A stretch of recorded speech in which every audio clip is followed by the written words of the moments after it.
안녕하세요. 작은 새와 함께하는 바이블 스터디 346번째 시간입니다. 오늘은 The Right of the Firstborn, 맏아들이죠? 맏아들의 권리, 예, 에 대해서 신명기 21장 15절부터 17절까지 살펴보도록 하겠습니다. 그 장자권이죠, 장자권. 15절입니다. If a man has two wives, 만약에 한 남자가 아내가 둘이 있습니다. 그럴 경우에 and he loves one but not the other. 한 아내는 사랑을 하는데 다른 아내는 그렇지 않아요. 네, 갑자기 이제 야곱이 떠오르네요. 야곱이 그랬어요. 그 언니 레아는 사랑하지 않았어요. 하지만 그 여동생 라헬은 무척 사랑했죠.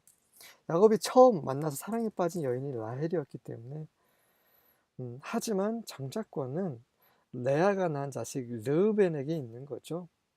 하지만 나중에 르우벤이 그 아버지의 첩이자 아내인 그 빌하, 그 빌의 여주인 그 라헬이 죽자마자 그 빌하와 동침을 함으로써 그 장자권이 르우벤에게서 이제 요셉에게로 넘어가죠. 어쨌든 간에 그 야곱은 이렇게 자기 사랑하는 여자 라헬이 있음에도 불구하고 여전히 장조건은 르우벤에게 있다는 것을 알고 있었습니다. 예. 이제 모세가 이제 이러한 장조건에 대해서 얘기를 하고 있는 거예요. 한 여자는 사랑하고 한 여자는 미워하고. 아, 그렇다면 이제 이 그 일부 다처제잖아요. 예. 그 당시에 유대인들은, 이스라엘인들은 일부 다처제였어요. 여러 명의 아내를 얻을 수 있었습니다. 그런데 왜 그렇습니까? 하나님은 남자 여자가 한 몸을 이룬다고 했잖아요. 네, 맞습니다. 그게 원칙이에요. 하지만 사람이 완악함으로 그들이 한 여인만으로 만족할 수 없었던 거죠. 그래서 여러 명의 아내를 취하게 된 것입니다. 그것을 하나님께서 아시지만 그냥 두신 거죠. 지금도 중동은 일부 다처제입니다. 그렇습니다. 이 하나님이 그대로 두신 것과 하나님이 그분의 원래의 뜻과는 차이가 있을 수 있다라는 거, 그거를 이제 성경 전체를 보면서 확인하실 수 있습니다. 하나님께서 한번 세우신 원칙이 끝까지 간다. 그렇지는 않습니다. 하나님의 본성, 그분의 성품은 변하지 않으십니다. 하지만 이 사람의 변화와 세상, 시대가 변함으로 그분이 사람을 다루시는 방법에 대해서 차이가 있어요. 일전에도 말씀드렸지만 먹는 거. 이 노아 홍수 전까지는요, 사람은 이 짐승을 먹을 수가 없었어요. 육식을 할 수가 없었습니다. 노아 이후 때 육식을 하되 원칙은 이제 깨끗한 짐승만 먹을 수 있어요. 하지만 이 율법에 보면 이 깨끗하지 않은 그 부정한 짐승도 먹을 수 있다라고 또 표현하는 데가 있습니다. 앞전에 한번 보셨어요. 기억나시죠?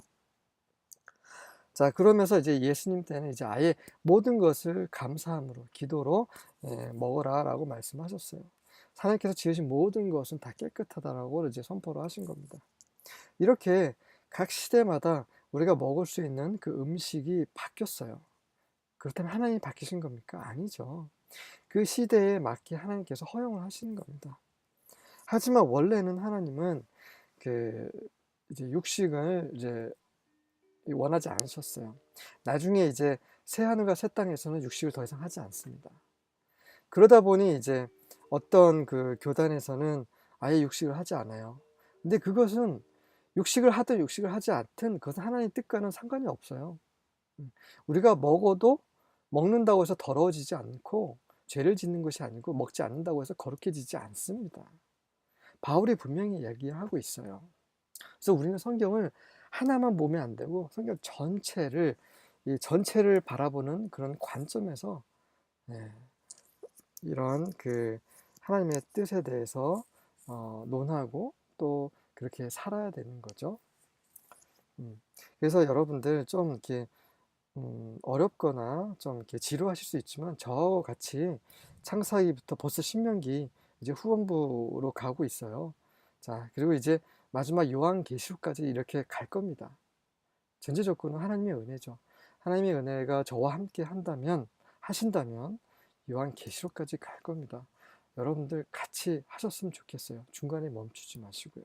그래서 정말 하나님의 뜻이 무엇인지 우리는 그 깊이 안으로 모두가 들어갈 수 있기를 원합니다. 네. And both bear him sons. 네, 두 사람이, 두 아내가 다 자식을 낳았죠. 아들을 낳았습니다. But the firstborn is the son of the wife he does not love. 하지만 그 사랑하지 않은 아내가 아이를 먼저 낳았어요. 이 말을 하고 있는 겁니다. 16절입니다. When the man divides his inheritance.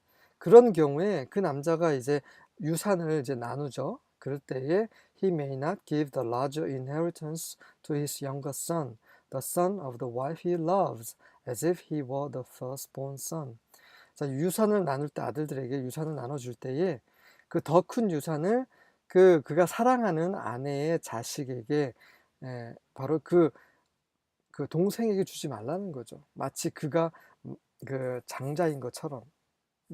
장자가 따로 있어요. 하지만 내가 사랑하는 아내가 낳은 자식이 이 둘째이기 때문에 그에게 내가 장자의 유산을 주겠다.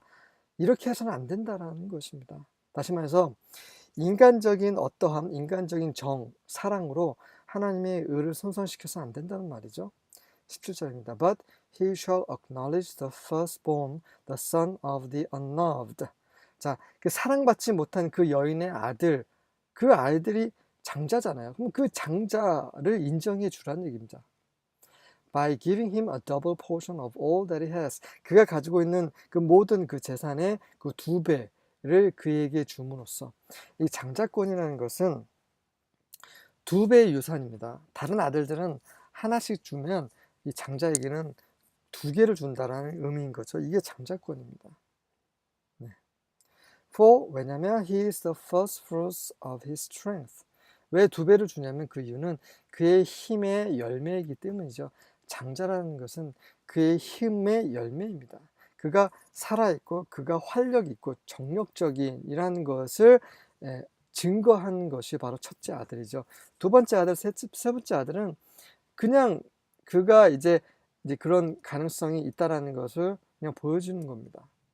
하지만 첫째 아들은 그가 한 번도 낳지 않았던 것을 낳았다는 거죠. 그게 바로 내가 살아있고 내가 정력이 있고, 여기서 정력은 이제 그 뭐 긍정적인 자연적인 것을 말하는 겁니다. 아이를 낳을 수 있는 그 능력을 말하는 거죠. 그 능력이 있다는 것을 보여주었기 때문에 그래서 2배의 그런 유산을 준다는 거죠. 이것이 하나님이 정하신 원칙입니다. 그런 원칙을 사람이 바꿀 수 없는 거예요. 이스라엘 백성이 이제 가나안을 앞두고 이제 모세가 죽기 전에 마지막에 계속 신명기를 얘기를 하고 있는 거죠. 가나안에 들어가면 하나님께서 정하신 대로 이제 이 땅을 유업으로 받게 됩니다.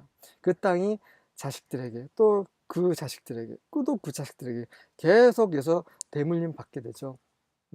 그런데 그런 대물림 하는 과정에서 불의가 있어서는 안 된다는 거죠. 가나안은 하나님의 나라를 상징하는 것이고 하나님 나라는 하나님의 의가 다스리는 영역입니다. 지금까지 우리는 계속해서 하나님의 의에 대해서 우리는 살펴보신 거예요. 그러한 연장선에 있는 것입니다. 우리의 감정, 우리의 천연적인 어떤 사랑, 편애 이런 것들로 하나님의 의가 바뀌어서는 안 된다는 것이죠. 아멘.